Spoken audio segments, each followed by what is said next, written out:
déjà parmi vous, certains sont déjà familiarisés avec le sujet. Euh, oui, Ah, non? oui, quelques notions. Quelques notions. Ok. Est-ce que vous avez déjà pris le temps d'écrire votre histoire et de se pencher un peu le scénario en fait, par étapes pour arriver à mettre à place ce fameux storytelling? Faire un pitch, oui, un pitch de présentation. Pitch de 3 minutes? Oui, pitch de 3 minutes, même de 10 secondes pour une accroche. D'accord. Ok. Avant de commencer, est-ce qu'il y en a déjà qui ont des points, des questions qui vous semblent importantes à aborder là, pendant cette heure-là, vraiment des questions précises sur lesquelles vous vouliez qu'on appuie? Ou vous venez totalement libre et vous voulez voir de quoi on parle? Curieux, bien sûr, de découvrir. Ok, ça marche. Monica, t'es là, tu nous entends? Monica, on t'entend pas? Bon.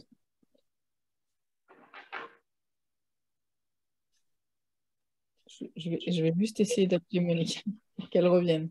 Qu'on entende.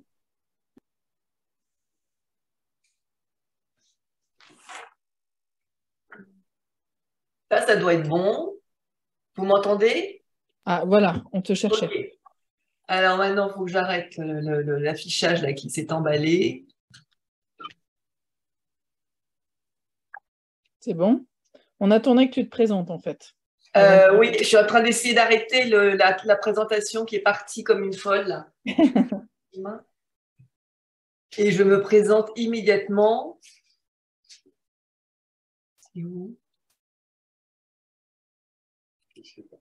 la présentation? Je suis sur PDF.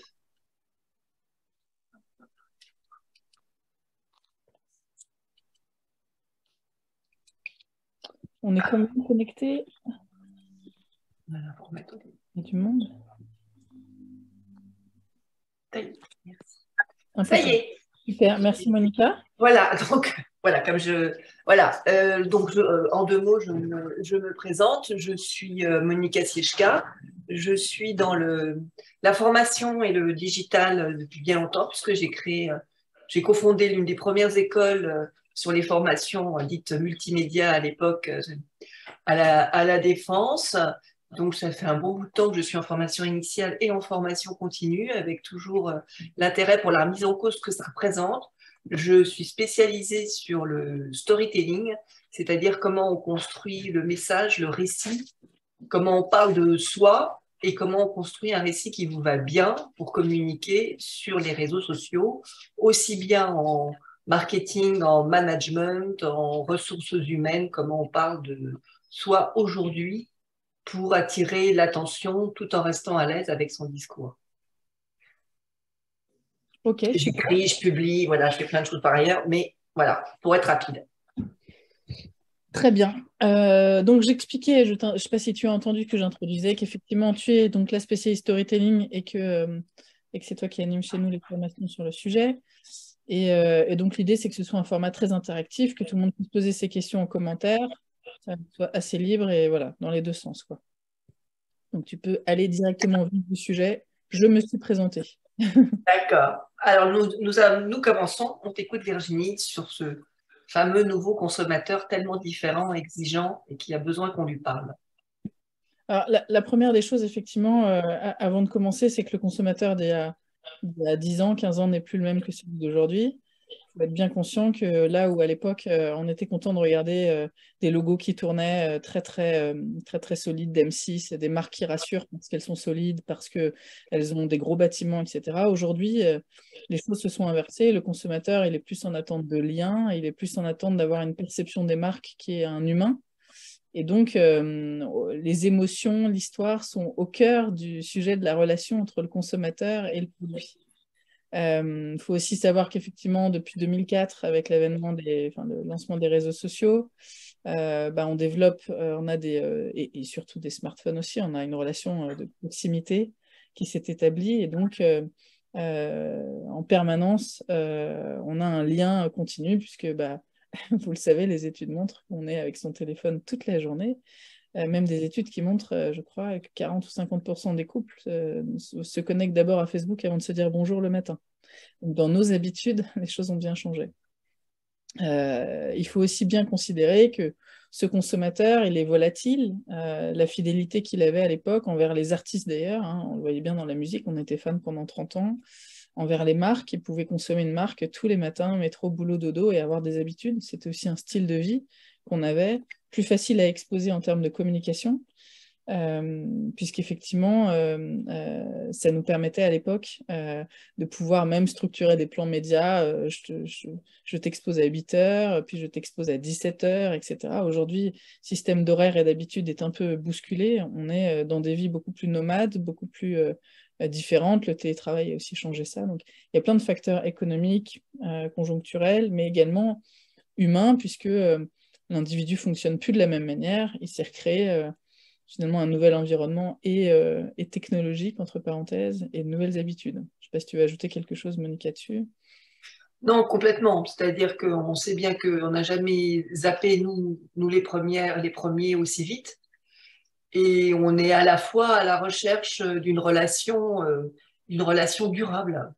On est à la recherche de sens et de quête, qui reprend en fait, le slide suivant.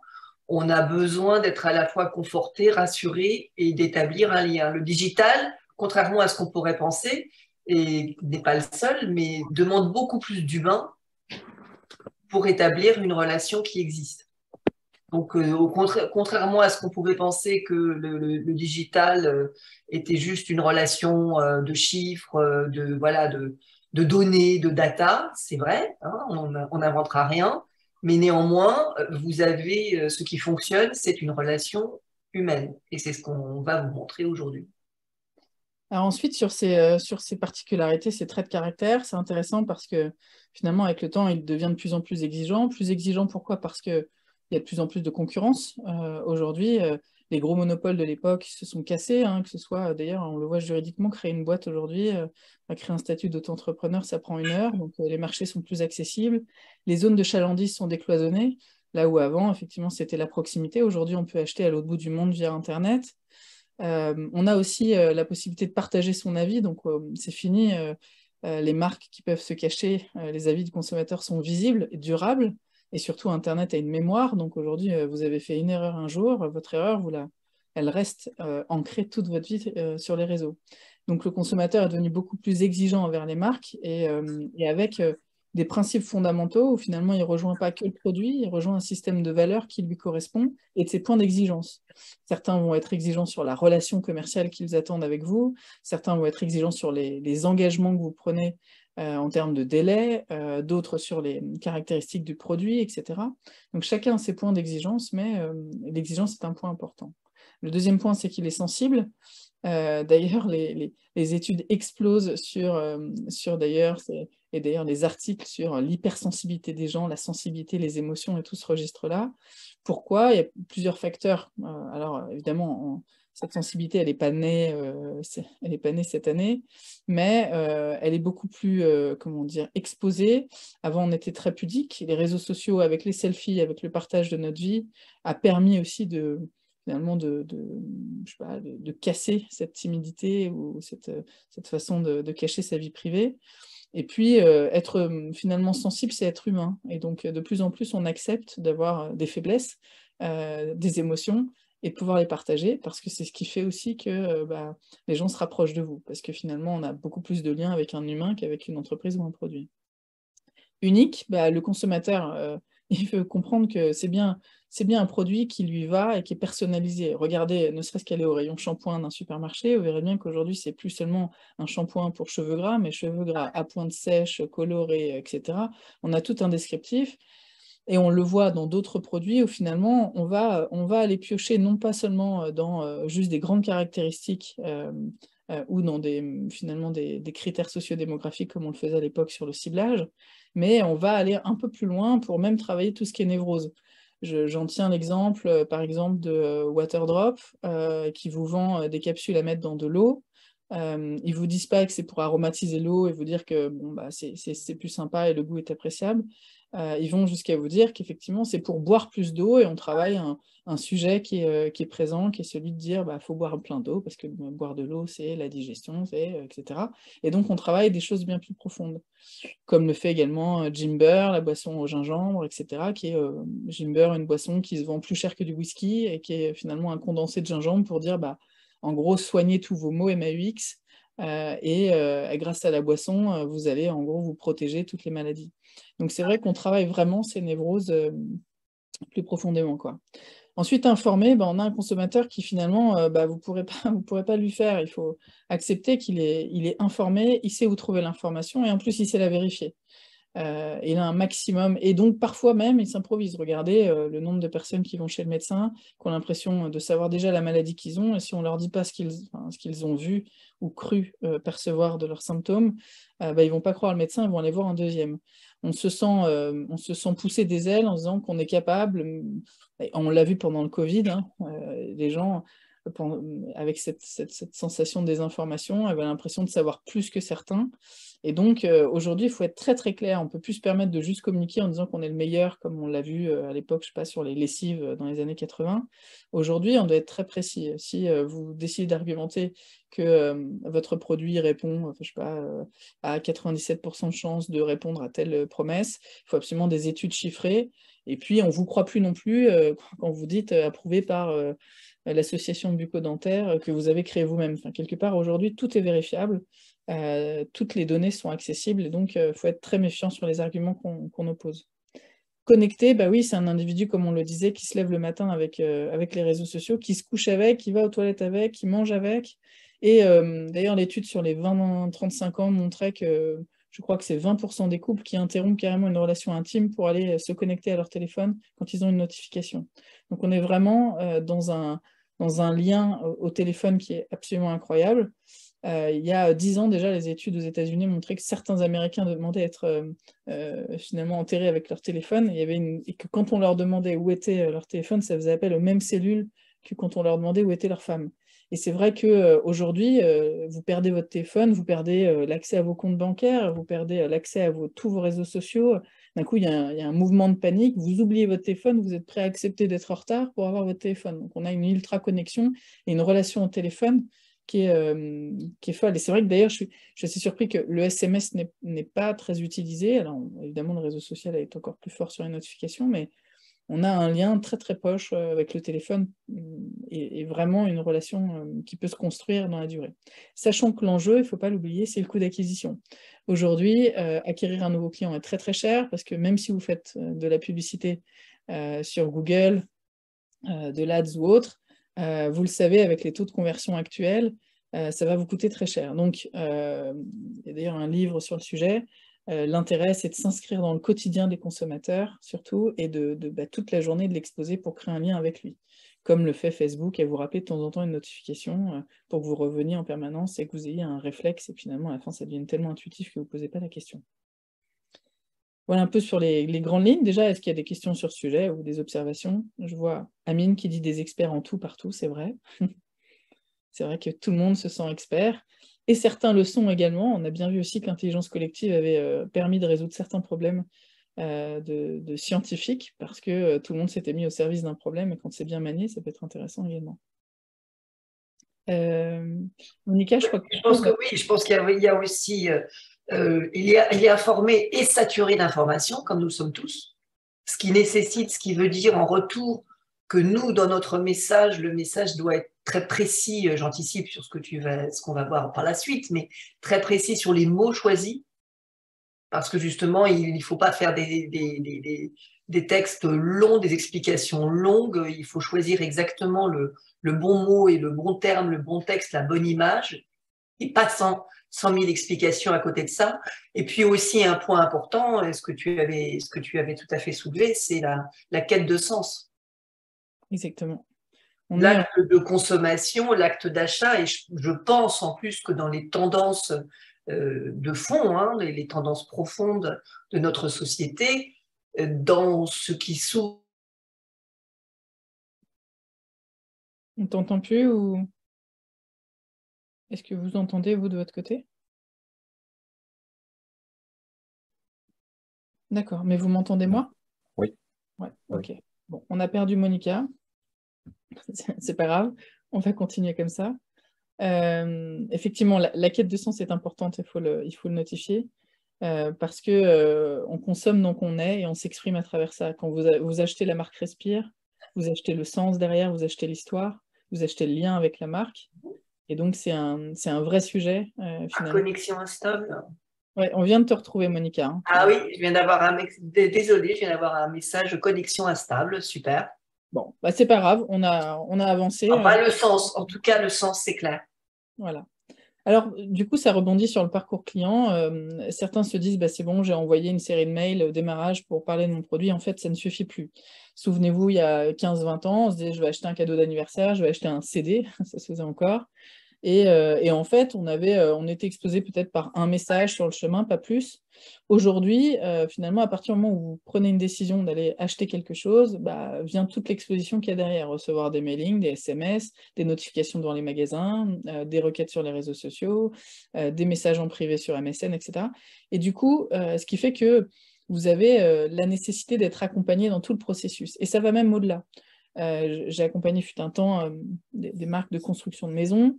Et on en parlait, c'est vrai qu'à partir du moment où vous avez signé le bon de commande, c'est pas là où ça s'arrête. C'est-à-dire que, vous le savez, les gens vont avoir tout un environnement autour qui va leur dire euh, attention, tu vas te faire arnaquer, je me suis fait arnaquer, qui va leur créer des angoisses. Et c'est là où ils peuvent déverser sur vous. Et je l'ai vu puisque je travaillais sur la réputation d'une marque sur le sujet.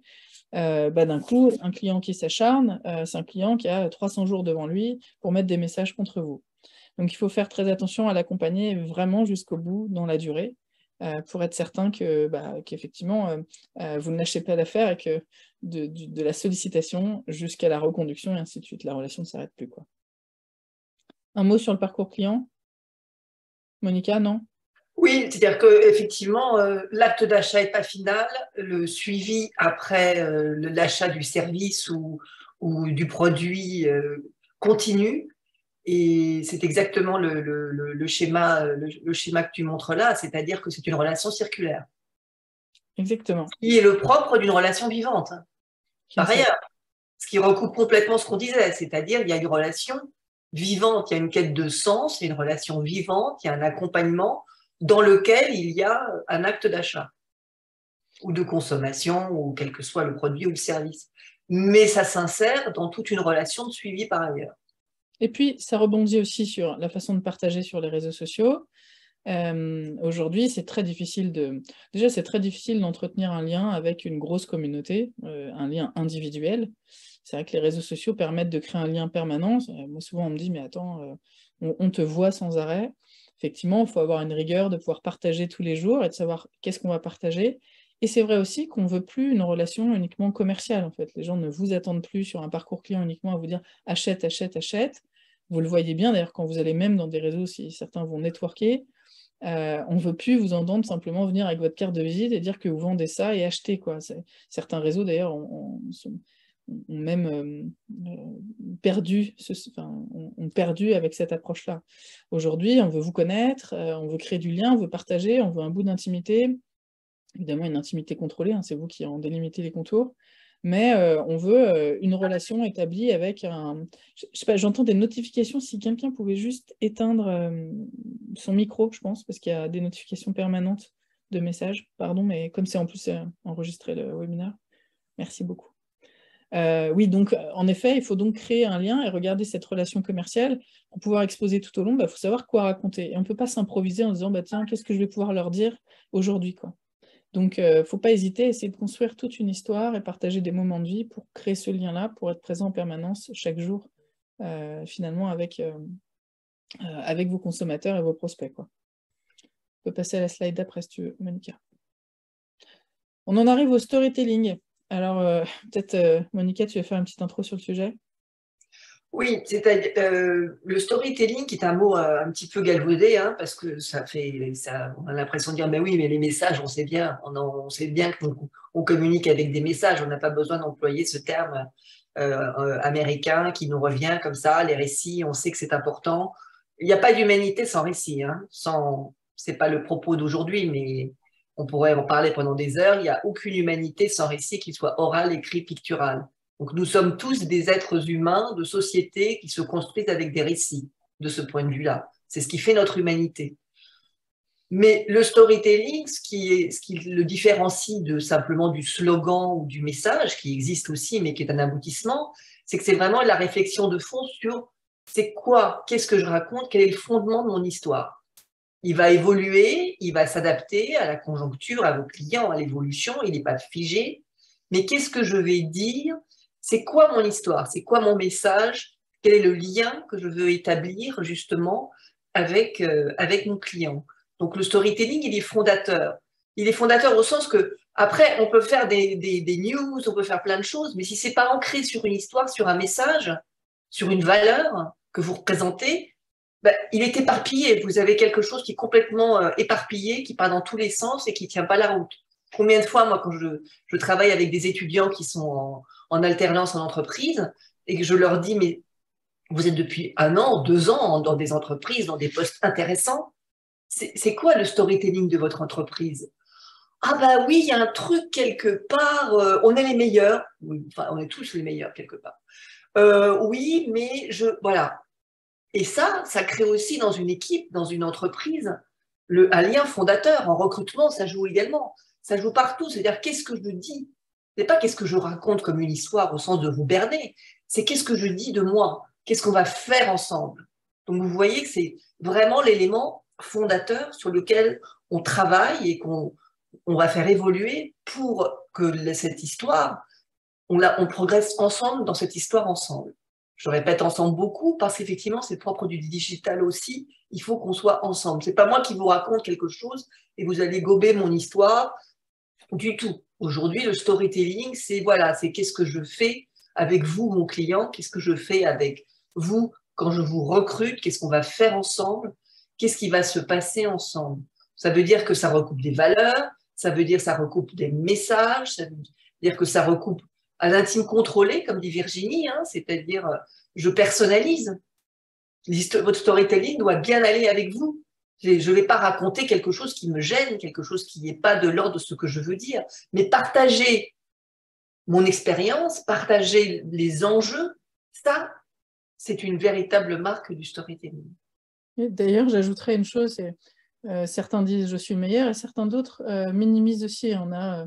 On a souvent, je pense à une société d'ailleurs qui suit une formation avec toi, qui dit sans arrêt, oh, on est une petite boîte, on est des petits artisans, et en fait qui se dévalorise en permanence, et quand elle reçoit des candidats, c'est vrai qu'on pourrait penser, et évidemment ils sont humbles sur le moment, mais du coup, ça donne pas l'envie parfois des candidats de rejoindre, parce que ça donne une sensation qu'on sera dans quelque chose de petit, qui est finalement pas très ambitieux. Donc il faut faire attention d'ailleurs aux superlatifs ou à l'inverse, aux termes qu'on utilise et à l'histoire qu'on met derrière. Et c'est vrai que aussi, pour parler du storytelling, on a le storytelling de notre boîte, et puis il y a le storytelling un peu plus, qui remonte un peu plus et plus personnel. Vous le verrez d'ailleurs sur mon compte LinkedIn, hein, pour ceux qui sont connectés avec moi.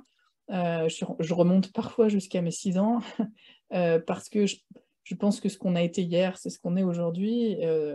En fait, il y a toujours cet enfant qui dort. Et d'ailleurs, le meilleur moment, je trouve que le meilleur sentiment, c'est la nostalgie.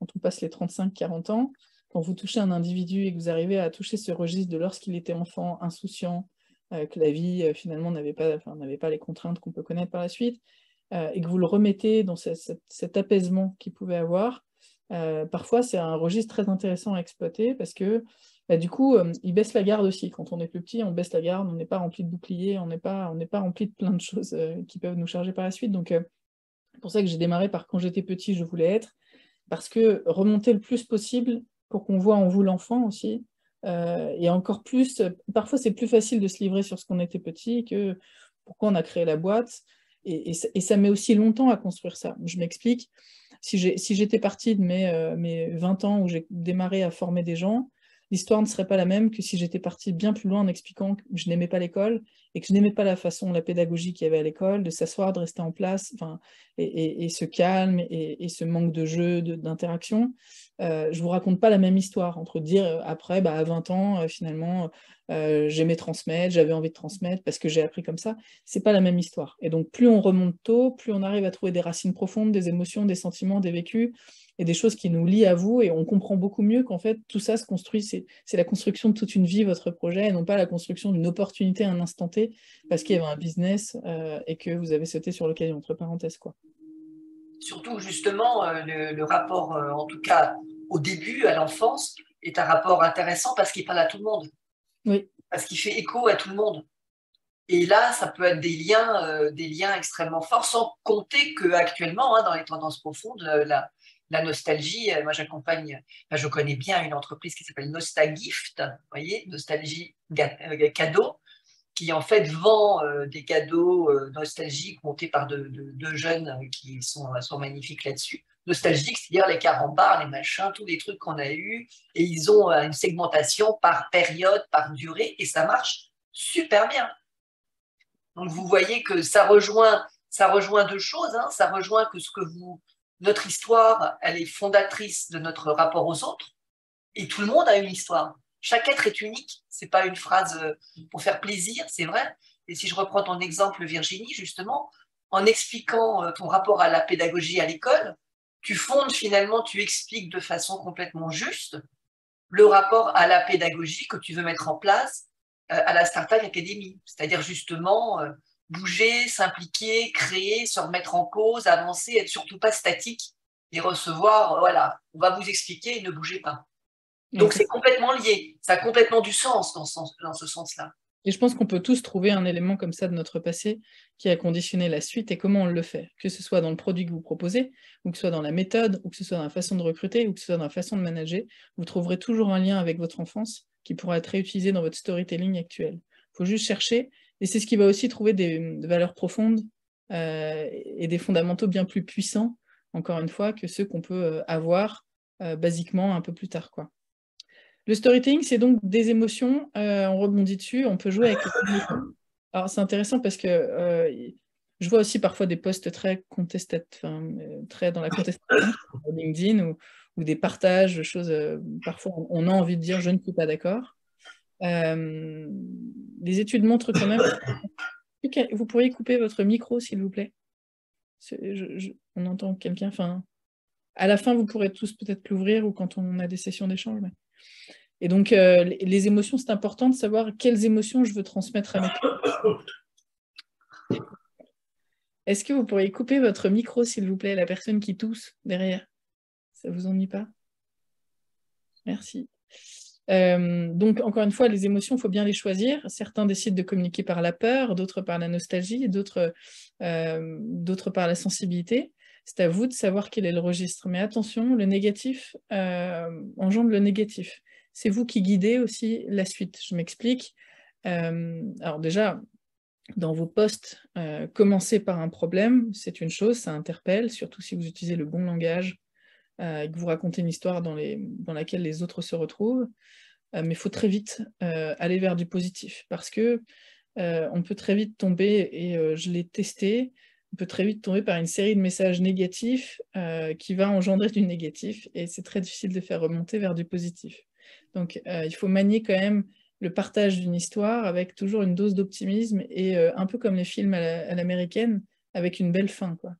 Parce que si la fin n'est pas positive, bon, les gens vont lire une fois, deux fois, puis au bout d'un moment, bon, déjà vous allez attirer que des gens qui sont très négatifs, vous allez associer votre marque à quelque chose de très négatif, vous-même d'ailleurs, et donc voilà, il faut manier en tout cas les sentiments de peur, de tristesse, etc., avec quand même voilà, parcimonie dans votre histoire, quoi. Je ne sais pas si tu veux ajouter quelque chose, Annika. Il peut d'ailleurs être, ne jamais oublier l'arme, entre guillemets, d'ailleurs, c'est pas propre ni à l'écriture, ni au poste, qui est l'humour. Exactement, c'est vrai. Parler d'un problème parce qu'effectivement, il est réel, il évoque, il peut susciter effectivement une forme aussi d'humanité, parce qu'on n'est pas toujours en train de dire que tout est magnifique, tout est génial, extraordinaire, parce qu'en fait, ok, mais ça n'implique pas beaucoup d'engagement. Dit bon, bah, tant mieux, je suis très contente pour vous, et point barre. Mais en revanche, mettre de l'humour, il y a plusieurs techniques pour ça, hein, bien entendu, mettre une dose d'humour va toujours changer votre message et finalement relativise finalement le problème, remet en perspective, redonne de l'optimisme, exactement comme ce que tu voulais dire. Donc vraiment, ces aspects et puis finalement, l'humour, c'est ce qui nous aide à vivre. Hein. Donc c'est toujours, quand on pense aux valeurs justement qu'on véhicule, dont je vous parlais dès le début, eh bien, ne jamais oublier que sur certaines situations, mettre une dose d'humour, finalement, ça vous permet de varier votre palette et à la fois de susciter aussi bien l'empathie et finalement, bon, relativiser les choses, remettre en état et donner envie de revenir. Donc vraiment, ça, c'est un point extrêmement, extrêmement important. Et ce qui est intéressant, c'est aussi quand on partage son histoire, personne n'a la même histoire que vous. Personne n'aura toute une vie pareille que vous. En revanche, il peut y avoir des expériences, du vécu, des situations qui sont similaires. Et donc ça peut être intéressant. Et donc je rebondis sur l'humour. Moi, il m'arrive de temps en temps, et vous verrez dans certains posts, il m'est arrivé de faire des bides aussi, hein, parce que je suis allée sur le registre des inconnus, ou je suis allée sur la Cité de la Peur, qui va réunir une cible de mon âge, à peu près 30-40 ans, qui a connu finalement, ou un peu plus, mais en tout cas, et donc parfois je vais peut-être avoir que 10 interactions, mais ceux qui m'ont compris, il y a un lien qui s'est créé, on a l'impression d'être entre nous, quoi. Donc n'oubliez pas qu'un post, c'est pas forcément quand vous partagez votre vie, d'ailleurs, parce qu'on lit ça très vite à LinkedIn, hein, évidemment les posts sur le storytelling, mais de manière générale, n'oubliez pas que peut-être il n'y aura pas 100 000 personnes concernées par votre expérience, mais le lien que vous avez créé est beaucoup plus fort. Et ça, ce lien-là, je compare toujours, c'est comme quand on va en supermarché, de façon très rationnelle, dire bah, je ne consommerai plus de Nutella et je vais acheter une autre marque. Alors, il y en a pour des raisons très pragmatiques sur l'huile de palme, etc. Mais pour d'autres, pour des raisons de prix, qu'est-ce qui est plus fort que ces raisons rationnelles? C'est l'émotion et c'est le lien. Et donc, c'est pareil, quand vous créerez cette intimité et ce lien plus fort, ah oui, toi aussi, tu connais cette blague. Ça m'est arrivé d'ailleurs de croiser le lendemain de ce post-là des gens qui m'ont dit ah oui, la blague de Jean-Claude Duss, etc. Du coup, ça a créé tout de suite un lien et ça a favorisé le contact. Et donc, on a gagné peut-être 3-4 vues, enfin 3-4 échanges ensemble grâce à un post qui finalement avait un humour commun. Donc, l'humour, c'est très, très bon. Attention quand même, parce que l'humour, c'est aussi dangereux. Déjà Oui. parce qu'on n'est pas toujours drôle. Et puis ensuite, parce que ce qui nous fait rire, nous, ne fait pas rire les autres. Et parfois, il y a aussi, vous pouvez... Quand on va sur des choses qui peuvent être interprétables, on prend aussi le risque d'attirer ce qu'on appelle des haters sur les réseaux sociaux, des gens qui vont aussi vous détester et venir vous spammer vos messages en jouant sur cette interprétation. Donc il faut faire quand même attention, je pense, à ce que ce soit un humour un peu soit léger, soit n'allez pas sur des registres qui sont dangereux. La religion, la politique, etc. Il y a des sujets auquel il faut faire très gaffe, même si on en rigolait à l'époque des inconnus.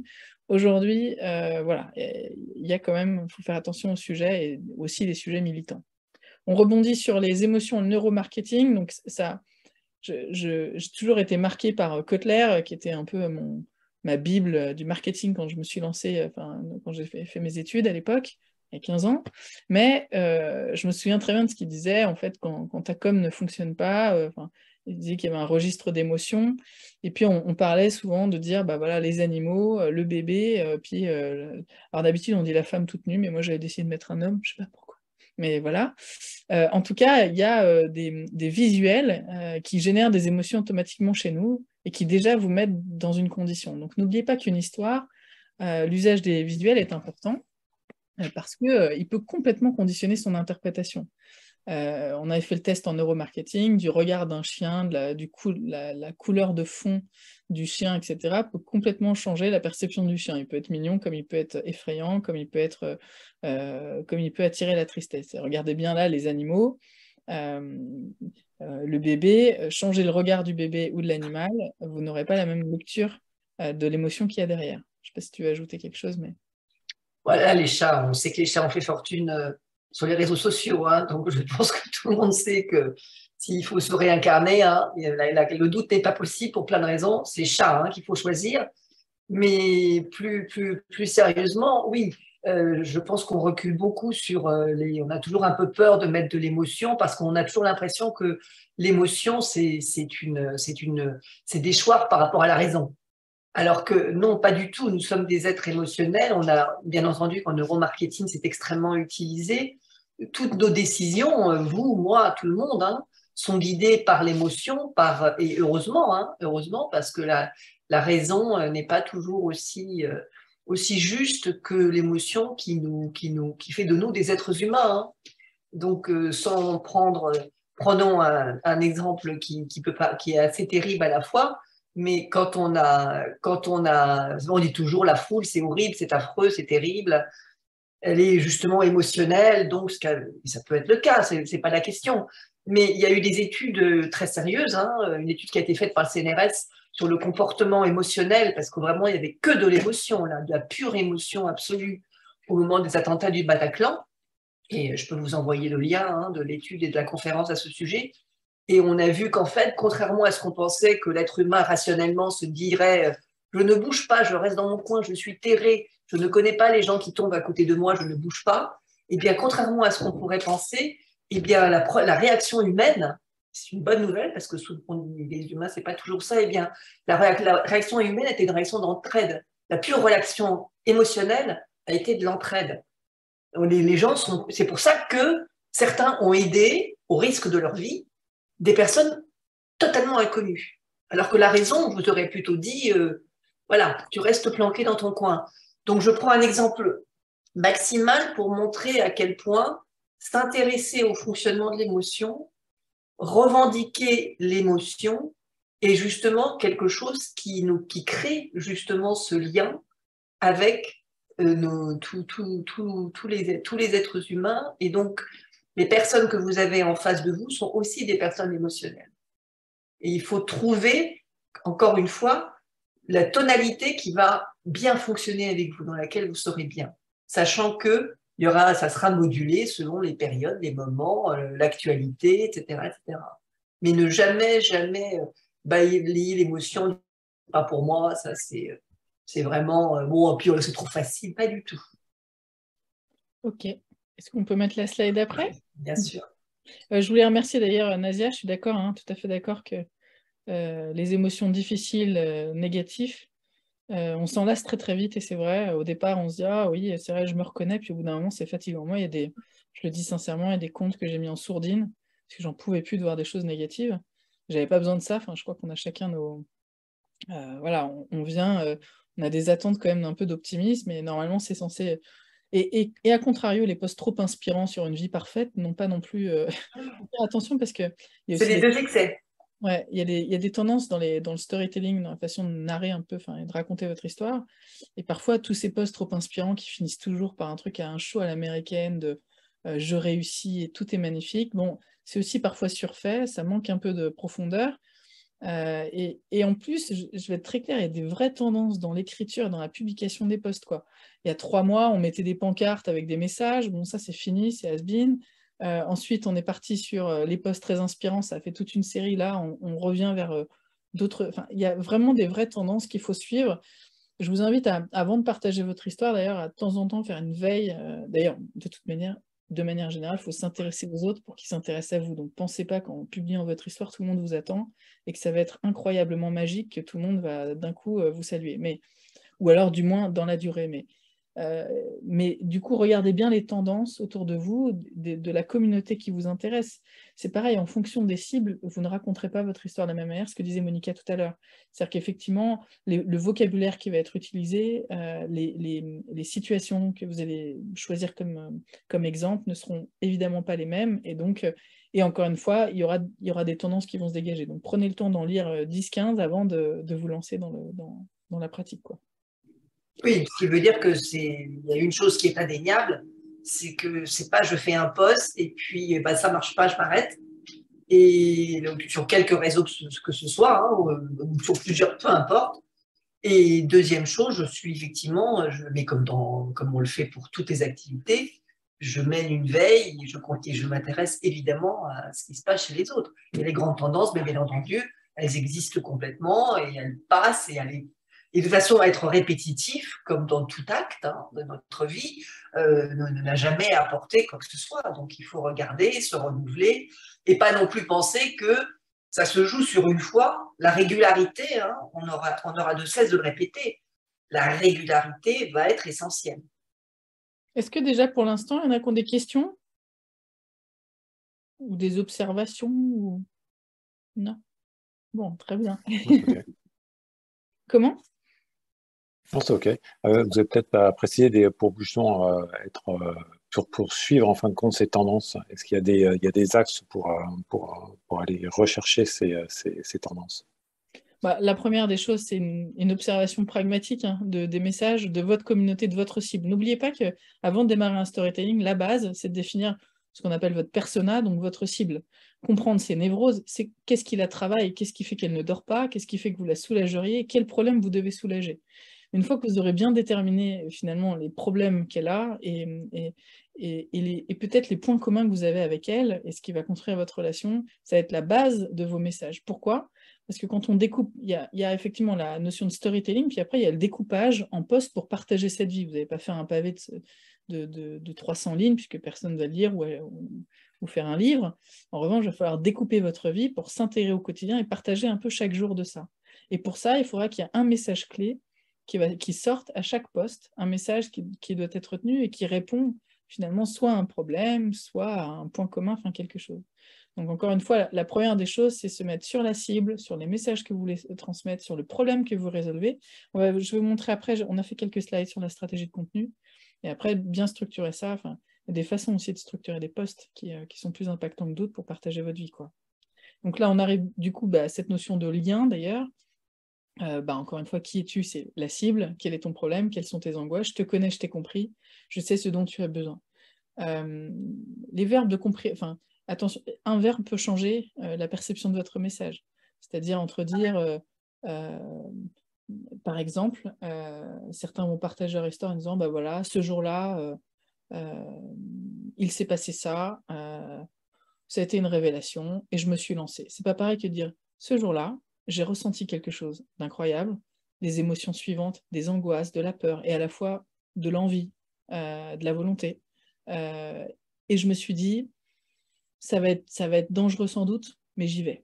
C'est pas pareil, parce que entre la phrase, et je sais que c'est un vrai travail, mais entre la phrase qui consiste à dire, voilà, ça a été l'élément déclencheur, j'y vais, je parle pragmatique comme si je parlais à un client d'il y a 10 ans, et je vais m'ouvrir et je vais expliquer les émotions et la graduation des émotions jusqu'à en arriver à dire, et voilà.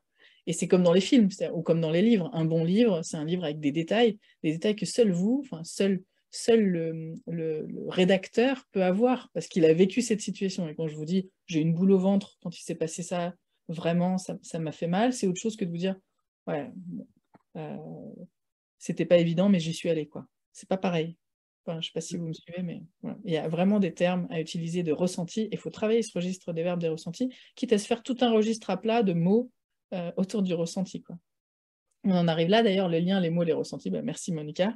Créer une intimité, une relation, c'est ça. Je suis très touchée, je vous confie. Pareil, d'ailleurs, plus basiquement, quand on partage un post en disant merci pour cette soirée qui était géniale. Alors c'est cool, vous allez taguer quelques personnes sur LinkedIn, ça va marcher, c'est chouette, ils ont vu le post. C'est pas pareil que de dire je suis très touchée, parce que voilà ce qui s'est passé pendant cet événement, voilà ce que j'ai ressenti, voilà ce que j'ai vécu, quoi. Et donc encore une fois, ce registre du ressenti, on a l'impression qu'on est privilégié parce que vous le partagez. Et moi je vois dans les commentaires et dans les messages, je reçois des messages tous les soirs après mes posts. Enfin, je poste le matin, parce qu'il faut poster le matin, mais je reçois des messages le soir qui me disent, bah voilà, je savais pas que tu avais vécu ça, ah oui, ça nous fait un point commun, ah, on a vraiment une histoire commune. D'ailleurs, c'est plus facile à recruter, puisque je recrute aussi des gens dans nos intervenants qui ont un bout d'histoire un peu en commun, et donc des valeurs en commun, et donc une vision de la vie, une vision de la formation, etc. Vraiment, ça simplifie tout, un peu de façon générale. Monica, peut-être tu veux dire. Non, absolument. C'était exactement le choix des mots, bien sûr. Évidemment, c'est le choix du visuel, le choix des mots. Il ne faut absolument pas oublier cet aspect-là. Et justement, je reviens sur l'exemple que tu donnais sur j'ai passé une super soirée, j'ai travaillé avec des étudiants formidables, j'ai fait un truc, c'est bien, Mais si vous, il est beaucoup plus intéressant de sortir une anecdote, de sortir un mot, de sortir quelque chose. C'est-à-dire que les fripeurs, à part les personnes que vous avez taguées, et ils vont dire, ah bah ouais, c'était super, te retrouver, etc. Pour le reste de votre communauté, bon, évidemment, j'ai reçu le prix Nobel, c'est magnifique, là, c'est indiscutable. Mais disons que si on met de côté ces espèces de moments qui sont absolument extraordinaires, où j'ai été reçu par, là, bon, voilà, le reste du temps, c'est toujours plus intéressant d'avoir une petite anecdote, d'avoir quelque chose, et le je suis touché par, où j'ai échangé, où ça m'a fait, tiens, ça m'a rappelé, ça vous, voilà, ça contextualise, et puis ça permet aux autres, à votre communauté, de converser avec vous.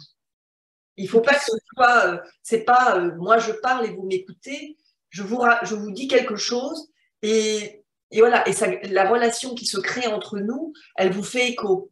Donc pour cet écho, faut-il encore le susciter par les termes qu'on emploie. Et puis c'est un peu comme vous conseillez le livre, là, les conférences sur les hommes et les femmes dans les relations de couple. Moi, je compare souvent la relation marketing aussi à la relation de couple, quelque part. C'est comme quand vous dites à quelqu'un « tu es comme ça », on vous conseille toujours de dire « je ressens », parce que ça apaise les choses, ça permet une communication qui est beaucoup plus touchante, beaucoup plus d'intimité, de lien, et beaucoup moins agressive. Donc n'oubliez pas de vous rappeler ça, je pense qu'on peut se le rappeler de manière générale, de dire voilà ce que je ressens au fond, et ensuite de laisser faire les choses, quoi. Ensuite, il y a toute cette... effectivement, on parle de la puissance des mots, les superlatifs que vous pouvez utiliser, exceptionnels, incroyables. Parfois, il faut donner un peu de puissance à certains éléments clés de votre histoire. Quand vous partagez un bout, je sais pas, moi, je sais pas si je l'ai fait ce matin sur un déjeuner que j'avais hier, et d'un coup, je vais parler d'un incroyable parcours des femmes avec lesquelles j'étais, mais d'un déjeuner très sympathique, etc. Donc, tout le reste, utiliser trop de superlatifs peut être compliqué, peut charger, et du coup, ça n'a plus d'impact. C'est comme quand aux États-Unis, tout est amazing, mais si tout est magnifique, c'est plus pareil. En revanche, de temps en temps, il faut accentuer et utiliser ces mots un peu puissants pour parler des moments clés et des choses qui vous ont fait vraiment vibrer dans votre histoire, quoi. Oui, à utiliser effectivement, pas systématiquement, mais de temps en temps, voilà, pointer quelque chose, faire ressortir quelque chose, ne pas hésiter non plus. Donc c'est une question bien sûr de dosage et une question d'apprentissage, d'où le fait de voir, plus vous écrirez de postes, et chaque poste ne doit pas faire représenter 3 heures de travail et vous demander un temps incroyable. Bien entendu que plus vous écrivez, mieux ça ira et vous aurez plus de facilité à le faire, évidemment, comme dans tout, hein, bien entendu. Mais aussi, vous ne jouez pas votre vie sur chaque poste. Vous écrivez, vous apprenez, hein, c'est vraiment, je reprends vraiment le slogan de la Startup Academy, hein, c'est test and learn. Vous allez apprendre. Ça va moins marcher, vous allez voir les réactions, moins de réactions, vous regardez, vous continuez. Vous progressez. Vous aussi, vous progressez. C'est pas un souci. C'est pas un problème. C'est dans la durée, de toute façon, que vous allez construire votre relation. On peut passer, il faut qu'on accélère un peu, je crois, 10h50. L'émotion, on l'a vu. Hein, on peut estimer que la dose d'émotion et de vie... Oui, alors, j'ajoute juste une chose. Je sais que pour beaucoup, et je pense que c'est aussi générationnel, l'usage du selfie, même si quand même, une étude montre qu'il y a eu plus de morts dues à un selfie l'année dernière que de morsures de requins. Donc je me dis toujours que c'est incroyable quand même, des gens qui tombent d'une falaise parce qu'ils sont pris en selfie. Donc je ne vous conseille pas d'aller dans des choses très dangereuses. En revanche, un visage, c'est important d'en mettre un de temps en temps. Je sais qu'il faut se faire violence, mais de temps en temps, publier une émotion, votre visage avec des émotions, plus le visage est en gros plan, plus vous verrez que ça va performer sur les réseaux, parce que on voit, on lit dans votre regard, on regarde dans votre sourire, et ça transmet beaucoup de choses, ça transmet une histoire, et ça appuie aussi vos mots. Donc de temps en temps, et parfois c'est frustrant, hein, j'avoue que moi je vais faire des posts avec un truc où je me suis pris la tête à aller chercher de l'information et transmettre des choses hyper pointues, et je sais pas, je vais faire 3-4 000 vues, et d'un coup je mets ma photo et je fais 10 000 vues. Et je me dis, bon... Mais je comprends aussi que les gens veulent savoir à qui ils ont affaire, encore une fois, c'est ce qu'on parle quand on parle du storytelling, et qui veulent comprendre vos émotions, votre sincérité, et le lire dans votre visage, dans vos traits, ça traduit plein de choses. Donc de temps en temps, je n'aurais qu'à vous conseiller de mettre une photo de vous. Vous avez le droit de la retoucher un peu, hein, on n'est pas non plus bon, le sans filtre total, bon voilà, mais pas trop, parce que sinon après c'est gris, mais un tout petit peu, en tout cas, je pense que c'est important quand même de partager ça, et ça fait partie de votre vie, quoi, le visuel. Oui, et puis actuellement les algos aiment bien aussi, hein. C'est Oui. clair. Les algorithmes aiment bien, il y a la concurrence avec BeReal qui se met en place, tout ça. Donc voilà, dans les tendances, hein, on parlait de tendances à suivre, un petit peu de veille. On voit bien quand même que les photos, les visuels personnels qui sont pas forcément, loin de là, très apprêtés, comme vous pouvez retoucher aussi, hein, c'est pas la question. Les algorithmes, ils vous aiment bien aussi là-dessus, hein, donc c'est quand même c'est pas à négliger du tout, du tout. D'ailleurs, j'en profite pour lire les commentaires. Merci, hein, pour vos commentaires, c'est chouette que vous participiez. Merci Pierre, la communication non violente, éviter le tu qui tue, évidemment, c'est vrai. Et c'est bien de le souligner. Et Natacha qui dit que depuis qu'elle met sa tête en photo, il n'y a pas photo, il y a bien plus de fréquentation de ses posts. Donc voilà, effectivement, mine de rien, l'humain, le visage, c'est important. Donc de temps en temps, une fois sur 10 posts, mettez quelque chose. Au pire, mettez votre photo de petit. Enfin voilà, si vous ne voulez pas mettre une photo actuelle, mais il faut trouver quelque chose, quoi. Le lien, la crédibilité, alors oui, dans des faits, dans un storytelling, ce qui est important, c'est ce que je vous disais tout à l'heure, mais ça rejoint, donc on ne va pas rester trop longtemps dessus, mais c'est des petits détails qui font que seul vous, qui font qu'on est sûr que ce soit la vérité, que ce ne soit pas du bullshit. En fait, vous allez décrire des détails d'émotions, des détails de situation, des détails de traits de visage, des choses qui font que en fait, l'histoire, elle paraît crédible. Parce que si ça paraît trop gros, ça me rappelle, je sais pas, la vidéo sur YouTube, là, du mytho, là, comment il s'appelle? Bon, bref, mais c'est intéressant, parce qu'en fait, on voit l'exagération, etc., mais parfois même, on a des posts, ça se sent que ça n'a pas été vécu, on est sorti de la situation, parce qu'il n'y a pas ces 2-3 petits détails qui font que vous étiez bien là, et que c'était bien vous, et que, voilà. Serge le mytho, c'est ça, Amine, merci. Exactement. Référence, hein. On crée du lien. Donc, le lien personnalisé, toucher une fois 1000 personnes, pour toi public, à bannir. Oui, alors évidemment, là, c'est le moment de la pointe d'humour. Effectivement, il vaut mieux que vous touchiez quand même peu de gens. Quand vous écrivez un post et que vous partagez un bout de votre histoire, ou même quand vous vous confiez en vrai sur votre storytelling en face à face, rien n'est plus recommandable que de se dire il vaut mieux que la personne en face l'ait compris et percuté, et qu'il y en ait 3 qui vous rejoignent et avec qui vous créez du lien, qu'essayer de toucher 1000 personnes. Donc, c'est pas la peine de vous dire je touche tout le monde, vous ne toucherez jamais tout le monde. Et parfois, il faut accepter d'être clivant aussi et de se fermer à certains.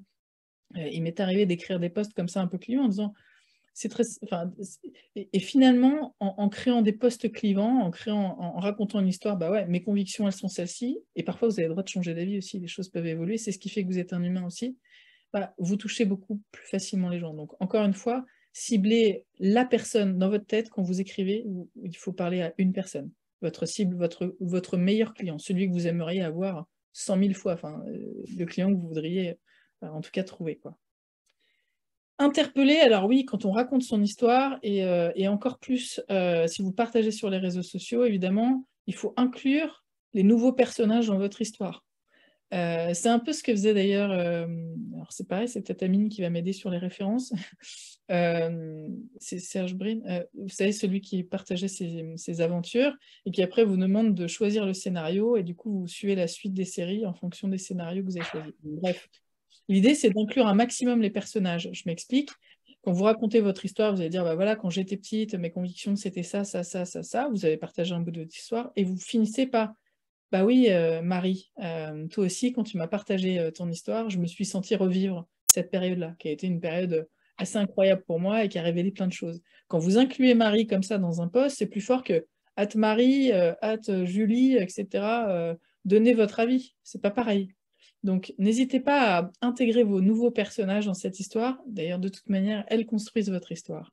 Donc, il va falloir créer des nouvelles histoires en permanence. C'est ça qui est beau dans le storytelling, c'est que ça ne s'arrête pas à aujourd'hui, ça continue demain, et chaque événement, chaque situation, chaque échange avec un client ou n'importe quoi continue à construire l'histoire. Donc ça ne s'arrête jamais. Celui qui dit j'ai rien à raconter, j'ai tout dit, c'est pas vrai en fait, parce que chaque jour, quand il est avec ses enfants, quand il va à un rendez-vous machin, il a une nouvelle histoire à raconter, et il peut inclure ses nouveaux personnages actuels, et il peut les taguer, et du coup les interpeller, et du coup leur permettre d'être encore plus participants finalement dans la discussion. N'oubliez pas quand même, si on parle purement algorithme LinkedIn, que le like c'est cool, mais ça vous aide pas énormément. Il faut absolument un commentaire dans les 5 minutes de plus de 7 caractères pour que votre post continue à perdurer en haut du fil, d'accord?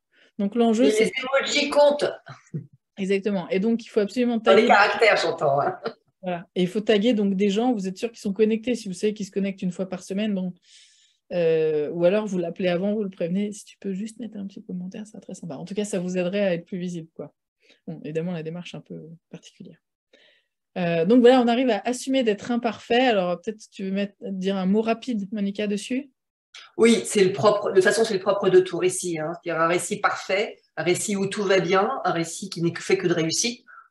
Bon, là, ça n'intéresse personne. Hein. Même il n'y a aucun récit qui a eu du succès dans le monde, quel que soit, dans toutes les religions, dans tous les récits du monde, vous avez toujours des moments d'imperfection. Alors, on n'est pas obligé d'être aussi tragique que dans les histoires bibliques, mais en tout cas, ou mythologie grecque, etc., etc., mais en tout cas, on assume le fait d'être imparfait. C'est ce qui rend, c'est ce qui fait, c'est ce qui humanise, hein. C'est ce qui fait votre lien d'humanité absolument. Hein.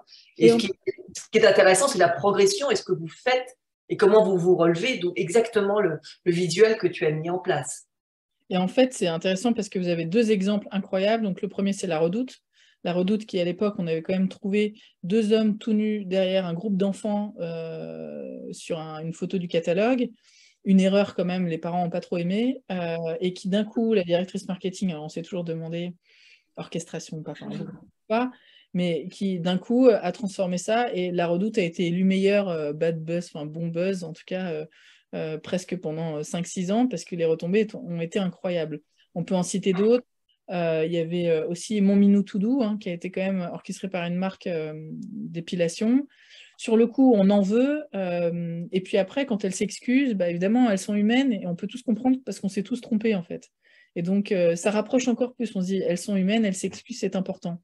On peut parler de Bon Duel. Bon Duel, quand on trouve des traces de viande dans les boîtes de carottes et de petits pois, évidemment, tous les gens qui sont végétariens, bon, ils ont pas trop aimé, mais le patron prend la parole en disant, OK, on s'excuse, et en fait, je vais vous dire ce qu'on va faire. On rajoute 2 contrôles dessus, on fait ça, ça, ça, ça, ça.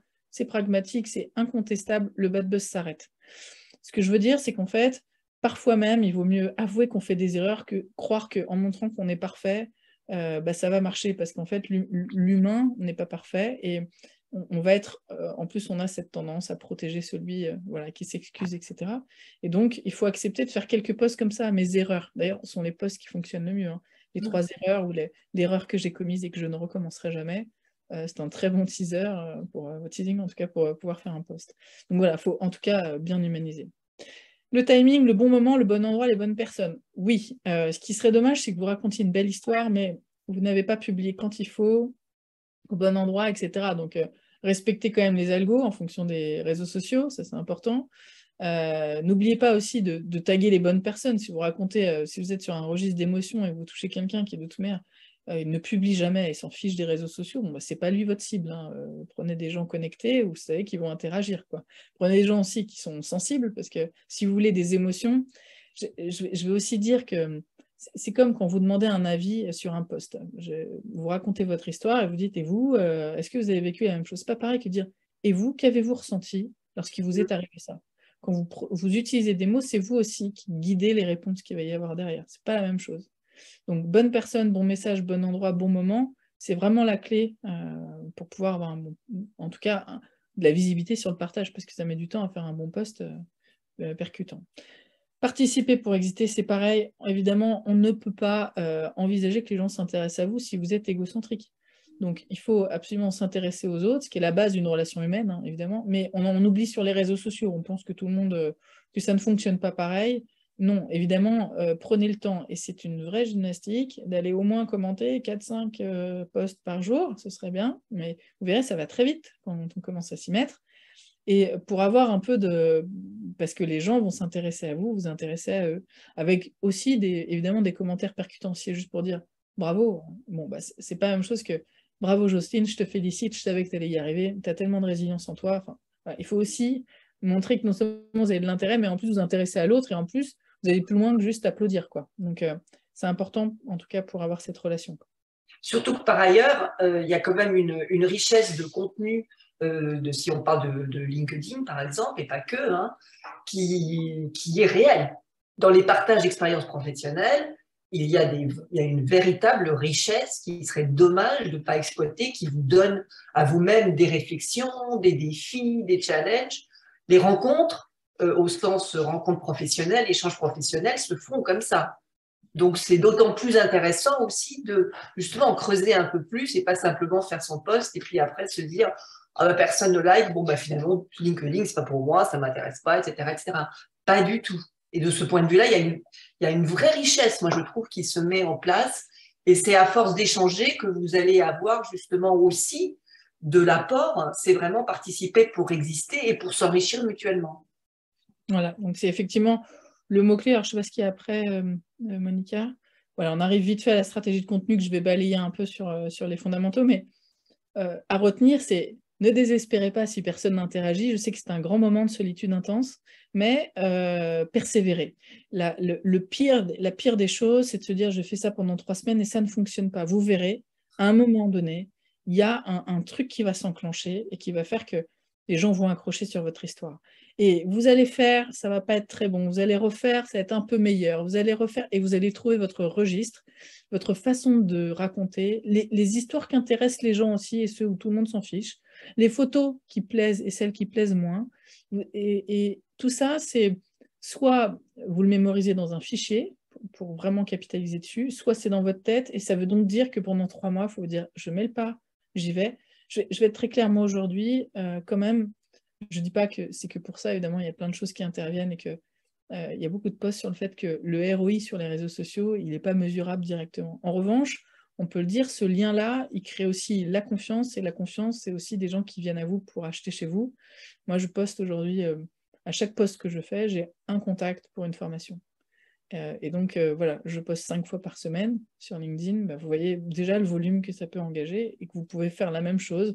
Et les participants à nos formations disent la même chose. C'est-à-dire que quand ils décident de mettre vraiment une dynamique dessus, une régularité, ils ont les mêmes résultats. Donc, il est possible de le faire, mais ne lâchez pas. Surtout ne lâchez pas. On vous dit, surtout si vous faites du B2B encore plus. Alors là, je vous dirais, si vous lâchez LinkedIn, c'est pas possible. Évidemment, encore une fois, allez plus sur du registre de l'histoire avec des messages et vos valeurs que du post promotionnel, le post promotionnel avec parcimonie de temps en temps, et amener quand même de façon un peu fine, alterner des messages longs, alterner des messages courts. Le message long est très bon pour l'algorithme, on a du texte, LinkedIn adore, mais du message court est beaucoup plus lisible, parce que les gens vont très vite et donc ils adorent ça, donc avec une idée forte, mais qui va interagir très vite et un visuel percutant. Mais voilà, en tout cas, il y a cette persévérance. Donc voilà, c'est ce sur quoi on travaille d'ailleurs en formation, hein, c'est trouver les quelques idées fortes et puis que vous puissiez savoir comment j'organise mon poste à partir de l'élaboration de ma propre histoire. Exactement. Et donc, du coup, pour structurer un peu votre approche, je ne sais pas si vous connaissez le Golden Circle qui est très connu. Il y a des vidéos en ligne dessus. Ouais, sur YouTube, Simon Sinek, il faut regarder. En plus, c'est traduit, il y a les sous-titres qui sont parfaits. Hein, le Golden Circle, c'est un peu la Bible. Et donc, du coup, effectivement, ça structure un peu votre approche, mais ça rejoint un peu la loi Pacte qui est passée aussi, qui a inclus la raison d'être dans les statuts. C'est-à-dire qu'aujourd'hui, on est plus intéressé par votre why que par votre what. Et donc, en gros, pourquoi vous le faites, c'est plus intéressant que ce que vous faites. Et donc, n'oubliez pas que c'est là où on vous attend, et c'est sur ça qu'il faut accentuer encore plus, les raisons, et là où vous allez, et comment vous allez le faire, et à la fin seulement ce que vous faites. Parce que tout le monde fait plein de choses, mais le pourquoi, c'est vous. La slide d'après. Ah ouais, ok, on en a parlé, vos valeurs, votre manifeste. C'est effectivement, nous, ce qu'on fait en formation, c'est écrire votre manifeste. Quelles sont mes limites, quelles sont mes valeurs, qu'est-ce que je veux transmettre comme message. Ça, on ne prend pas le temps de l'écrire. On se jette souvent en disant, tiens, je vais raconter l'histoire brute comme ça. Posez-vous bien les questions, quelles sont vos valeurs, et ça met du temps à se structurer. Et encore une fois, c'est pour ça que parfois, on doit revenir très tôt j'ai 5 ans, et tout démarre à 5 ans, quand mes parents, ou quand ma sœur, ou quand mes amis, ou quand un jour la maîtresse me dit. Et c'est la base du storytelling. C'est exactement ça. C'est vraiment la base du storytelling. Stratégie de contenu, le wording. N'oubliez pas aussi, et là on parle d'algo, mix d'algo et de marketing, les mots-clés que vous utilisez sont hyper importants pour vous retrouver. Effectivement, si vous cherchez à, je sais pas, vous utilisez des termes trop techniques dans votre jargon, mais que vos clients n'y connaissent rien et que votre but c'est de les convertir, ça n'a pas de sens. Il faut aller sur du vocabulaire qui parle à vos clients et donc qui vont pouvoir taper pour vous retrouver et qui vont pouvoir comprendre. Il faut vraiment vous rendre accessible et vous adapter à votre cible. D'ailleurs, travailler en lisant les commentaires sur le vocabulaire de vos commentaires et de vos clients vous donne justement le niveau un petit peu de langage, de contenu et de moyens d'échange avec vos clients. Donc, lire les commentaires, les susciter, mais pensez aussi dans vos échanges, dans vos dialogues, dans toute votre vie, pas uniquement digitale. Hein. Voilà, comment vous parlez, quelles sont les questions, quelles sont les questions qui reviennent et les mots qui sont employés par votre cible. On l'a dit, important c'est de connaître tout votre environnement et vos concurrents, savoir comment ils approchent, comment ils interagissent, qui sont les gens qui interagissent avec leur contenu, sur quoi ils réagissent. Quand vous avez une visibilité sur l'histoire de vos concurrents et leur façon de poster, ça vous permet vous aussi de vous positionner, de vous différencier et de pouvoir conquérir votre cible plus facilement. Donc il faut toujours avoir cette veille permanente sur les autres. Encore une fois, là c'est l'état d'esprit, test and learn, n'oubliez pas, tester, tester, tester. Et surtout les KPI, c'est une seule, c'est vous dire moi mon objectif c'est que les gens interagissent, ou moi c'est que mon post soit plus visible, ou c'est le nombre de prospects. En tout cas, fixez-vous un objectif tangible et mesurable pour vous motiver aussi. Et vous dire, je lâche pas, par exemple, moi j'ai un truc psychologique, qui était surtout au début, parce qu'aujourd'hui, voilà, mais au tout début, quand je postais, je me disais, tant que j'ai pas atteint 1000 vues, en fait, je lâche pas l'affaire, je trouvais des moyens. Donc, j'allais commenter, je retaguais quelqu'un en disant, et toi alors, quand tu as fait ça, machin. Après, j'envoyais un message, tiens, tu m'as parlé de ça, mais n'oublie pas de regarder mon post. Et en fait, à la fin, je l'atteignais. Donc, fixez-vous des objectifs. Si on n'a pas d'objectifs, on les atteint jamais, jamais. Et en fait, on envoie comme ça. Et c'est important d'avoir cet état d'esprit. Bon, je finis, mais surtout, vous avez le planning de nos formations, je ne veux pas vous survendre. Vous savez où me trouver de toute manière, et vous savez comment vous renseigner sur startech.fr si vous voulez plus d'informations sur les formations. On a une approche par la pratique, vous l'avez compris, par du concret, par des résultats. Donc c'est des modules très courts et très, très terre à terre, et très dense. On peut le dire que vous êtes fatigué. Il faut faire la fête la veille parce que c'est évidemment très intense. Mais je veux quand même finir par quelques questions, peut-être certains d'entre vous. Est-ce qu'il y a des sujets? Est-ce que ça vous a éclairé? Est-ce que vous avez encore des interrogations sur votre façon d'amener votre histoire? Je vois Pierre, Amine, Natacha, Magali. Non? Personne n'a des questions? Bon, super, ça vous... Non, pas question directe. Ok. Moi, je suis plus sur de la prise de parole en public, en fin de compte. Donc, c'est vrai que c'est un autre modèle. Donc, c'est vrai que le modèle de tag et de post est différent. Même si aujourd'hui, en fin de compte, on s'aperçoit que beaucoup de choses passent par le vocal, par faire des mini podcasts ou justement des messages vocaux. Je vois qu'il y a cette tendance-là aujourd'hui. Je ne sais pas, vous pouvez peut-être me confirmer ou infirmer cette tendance. Des messages vocaux par quoi? Par WhatsApp? Oui, même dialoguer par ce mode qui n'est pas du dialogue, en fin de compte, qui est de faire des mini-podcasts, vraiment laisser des messages, en fin de compte, d'une minute en tant que post. C'est vrai qu'on a de plus en plus tout ce qui est voice, mais après, alors moi j'avoue que, je vais jamais dire que c'est une question de génération, mais je suis pas encore dedans trop, moins en tout cas. Mais c'est vrai que c'est une vraie tendance, mais après il y a des tendances qui viennent, qui partent. À un moment donné, on disait que d'ailleurs tout allait se faire par la voix et que tout le monde allait utiliser la voix pour les moteurs de recherche, ça allait remplacer la recherche écrite, ce qui n'est pas encore le cas. Donc effectivement, il faut encore un petit retour pour voir ce que ça donne. Par contre, une chose est sûre, c'est que la vidéo, c'est la vie. Effectivement, les podcasts, quand même, ça fonctionne très bien. Alors, je ne parle pas de message en lui-même, mais plutôt d'animation et d'échange, parce qu'on est dans une ère de mobilité, en fait. Et donc, on est tout le temps en permanence avec nos casques, enfin bref, à écouter, enfin, plus nos casques, mais nos AirPods, mais bref, à écouter plein de choses. Donc, on ne veut pas perdre notre temps et on a plein de temps à passer dans les transports, etc. Donc, c'est vrai que il y a des formats comme les podcasts et la vidéo qui sont de plus en plus. Et c'est vrai que, encore une fois, si vous voulez d'ailleurs partager, si on parle de partage sur les réseaux sociaux, il faut alterner les formats, pas que du texte. C'est bien de temps en temps une petite vidéo. Par exemple, sur Instagram, c'est la vie. Si vous voulez vraiment que ça fonctionne, il faut alterner du réel, de la story, du post écrit, de la photo, du machin. Enfin, il faut alterner plein de formats différents et tous les utiliser parce que l'algo, c'est ce qu'il veut. Donc, D'ailleurs, il y a quand même une vidéo qui est hyper intéressante et je ne sais plus comment elle s'appelle, qui est Est-ce que les algos sont nos patrons? Je ne sais pas si vous avez entendu parler de cette vidéo, mais je vous invite à aller la voir. Pour le coup, elle est très juste. Est-ce qu'on est dirigé par les algos aujourd'hui? Dans notre façon de partager, on n'est pas loin de ça, quoi. De toute façon, ça ne change pas, ça ne change rien ou pas le fait qu'il faut avoir une histoire à raconter et avoir travaillé sur l'histoire qui va s'exprimer à l'écrit, avec des vidéos, avec des photos, avec du vocal. C'est toujours cet aspect-là. Hein. On peut quand même pas parler storytelling sans citer le grand Steve Jobs. Hein. Il disait le fondateur d'Apple, hein, qui a quand même modernisé largement la question et qui disait toujours le storytelling, c'est ce qui reste quand vous avez quitté la pièce. J'en profite, je regarde les commentaires. Merci pour vos commentaires et merci pour vos retours positifs. Il y avait une question sur est-ce que je n'ai pas encore d'idée business, est-ce que c'est intéressant pour moi de commencer déjà sur les réseaux sociaux? Je dis oui, et je dis encore plus maintenant parce que moins on est intéressé, moins on a finalement d'enjeux très forts, très rapides, plus on est à l'aise pour être naturel. Vous savez, c'est comme quand vous êtes célibataire, vous attirez toujours plus de monde quand vous ne l'êtes pas. Et ben c'est pareil pour le travail, on attire toujours plus quand on a déjà un travail, parce qu'on est plus sûr, parce qu'on n'a pas de pression et parce qu'on n'est pas tendu. Donc moins vous avez d'enjeux, mieux c'est de commencer, prenez le temps de le faire, prenez le temps de l'optimiser. N'oubliez pas non plus que poster sans avoir un profil optimisé, bah, vous perdez une grosse partie de l'impact, parce qu'il faut au moins avoir un statut d'expert absolu. Il faut au moins bien remplir les bons mots-clés, tous les champs, avoir un peu de recommandations, un peu de vie sur votre profil, quoi.